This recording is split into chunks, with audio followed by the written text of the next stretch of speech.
Good morning, everyone. Welcome back to another episode of UPPA Media and Alliance Hub. This is your host, Sofia.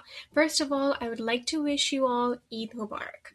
Today we have something exciting to share with you all. We are introducing a series of videos, each on a different religion, highlighting the role of interfaith harmony and how they all lead to divine.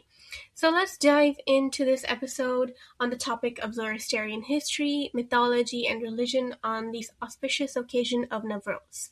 For those who don't know what Navroz is, well, it's a day of celebration to welcome spring, a tradition that dates back centuries. And in technical terms, it would also be called the spring equinox. Did you know they believed in showing gratitude before meals as well? Like saying grace in Christianity or Bismillah in Islam, they began meals with a moment of thanks to divine. Furthermore, did you know they valued hospitality as a sacred duty as well, much like the concept of langar in Sikhism or ancient Greek tradition of xenia, welcoming a stranger was considered a high moral act. The idea of finding a work-life balance is a modern version of their ancient philosophy. So as you can see, there are so many similarities of shared culture, history, and traditions that still live on in the current day. So how about we give harmony and peace a chance to grow in our hearts, keep an open mind to all religion, traditions, and values, and learn to coexist with one another. Now, I will give the floor to the amazing, most humble Marquess Rubina, the founder of UPPA, for a deep dive into this topic. Mom, the floor is yours. Good morning, everyone. I hope you're all doing great. Well, today is Eid al-Fitr.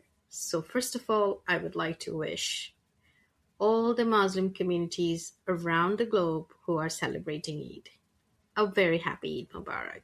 And also, today is Navroz, a traditional event which started thousands of years ago, initially by Parsi community, which then got celebrated by many other communities. So a happy Navroz to all the communities who are celebrating it. It is also a celebration of equinox, humble beginning, spring, and the moment to connect with each other. Well, our topic today will be part of a series that we're starting for videos on Interfaith. And today, being Navroz, I decided to share a very little knowledge that I have about Zoroastrianism, which is a very ancient religion. It started about 2,500 years ago. I may be wrong on the numbers or years, so please bear with me. There was a beginning of a religion which spoke of one supreme God and not many equal gods. It spoke of final judgment of heaven and hell, and of free will to do good or evil, and of the end of the world. And that religion is called Zoroaster. Initially, ancient world was praying to different gods as they lived in the fear of storms, drought, diseases, winter, wind, death. So the animal sacrifices were made to fire, wind, and all the other gods to keep them calm. But I believe by late 2nd millennium BCE, when the world was ruled by warriors, there was a moral crisis, blood feuds, and violence. And all of these religious rituals justified animal sacrifices to different gods for their protection. But someone in Eastern Iran or Central Asia, it could have been part of Iran, Afghanistan, and or Turkmenistan, a man named Zoroaster or Zarathustra emerged in about 1000 to 1500 BCE. Some says it was between 1000 to 1200 BCE.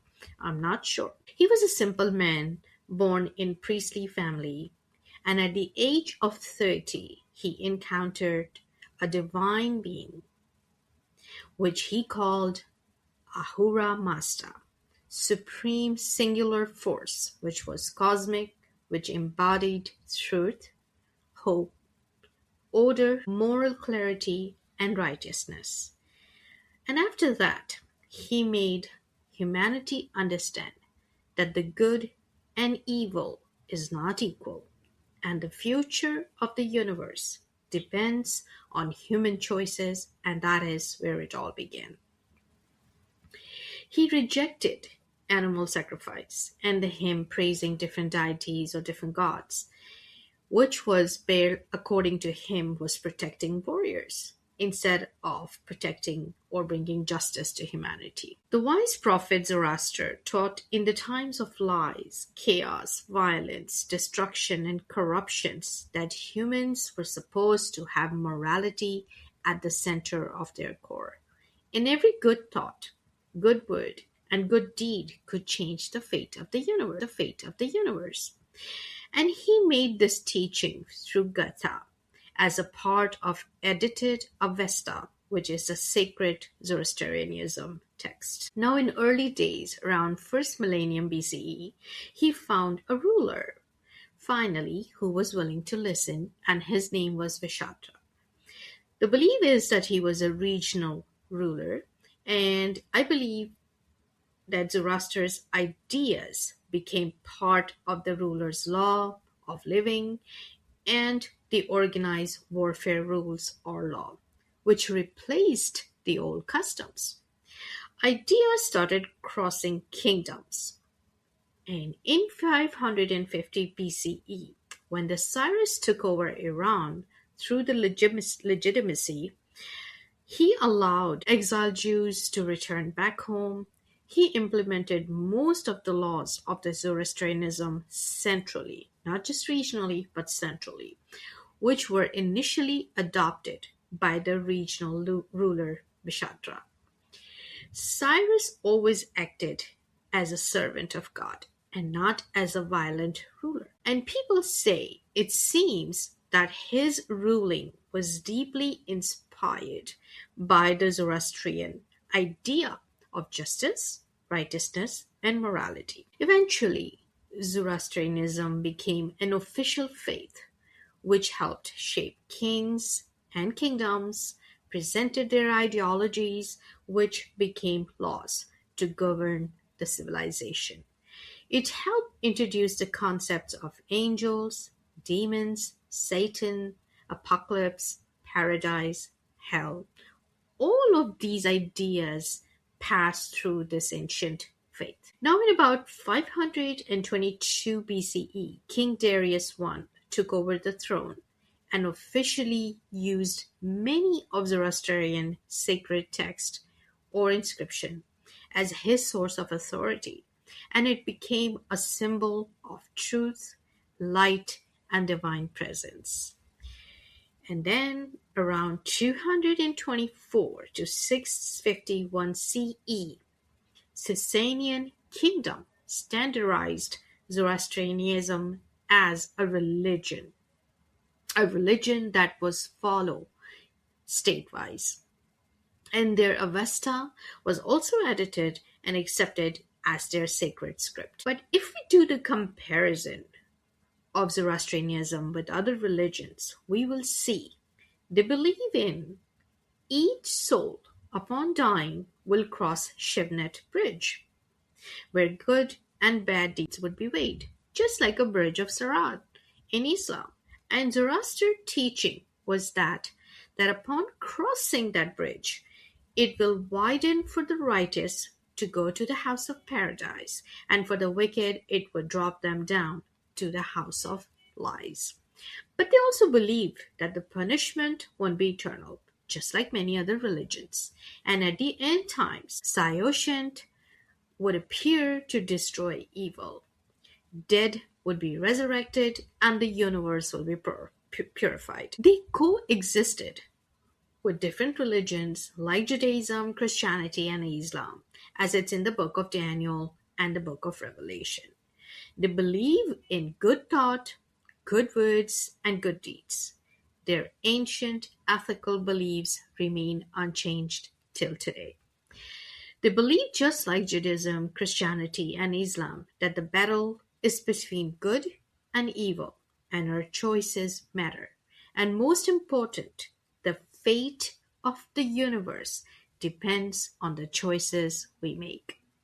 So, in a nutshell, I hope you like a little bit of a history on Zoroastrianism religion. I'm not an expert. I may have been wrong in my dates, so I really like for you guys to go and verify it. But I believe that believing and learning about different religions may surprise you as to how identical most of them are.